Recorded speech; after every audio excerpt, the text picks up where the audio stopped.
What would you do if the person who broke your heart suddenly held your career in their hands? 5 years ago, I walked away from Daniel, my college sweetheart, after he betrayed me with a coworker. The sting of his infidelity lingered, but I rebuilt myself, climbing the corporate ladder to become the youngest CEO of Horizon Enterprises, a tech giant revolutionizing AI. I kept my identity discreet, letting the board handle public-facing duties while I worked behind the scenes. No one, not even my closest allies, knew the full extent of my influence. Fast forward to last month. Horizon acquired a struggling startup, and Daniel walked into our headquarters as the new head of innovation.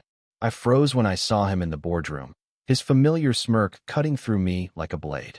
He didn't know I was the CEO.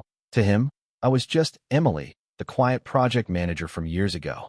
The irony was Cruel was now my boss in title, overseeing my department, oblivious to the fact that I held the real power. Every meeting was a tightrope walk. Daniel's charm hadn't faded, but it was laced with arrogance now.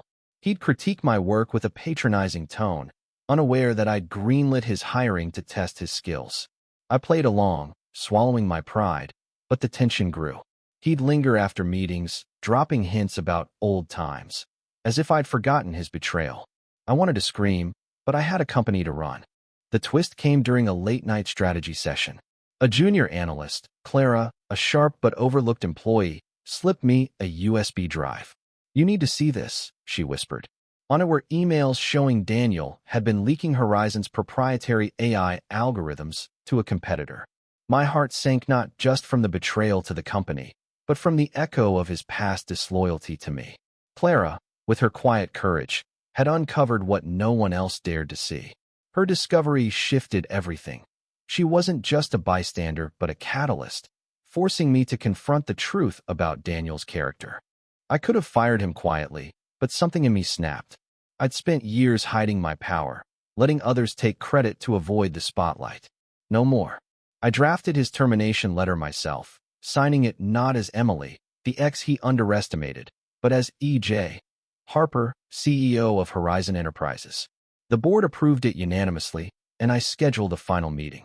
The boardroom was suffocating that morning.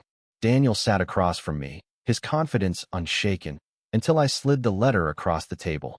His eyes scanned the page, then froze on my signature. The color drained from his face. "Emily, he stammered, his voice cracking. I leaned forward, my voice steady but laced with years of buried hurt.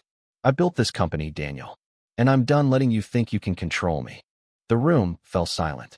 Clara, standing by the door, gave me a subtle nod, her presence a reminder that strength often comes from unexpected places. Daniel tried to argue, but the evidence was ironclad. His charm couldn't save him this time. Walking out of that room, I felt lighter. Clara caught up with me in the hallway.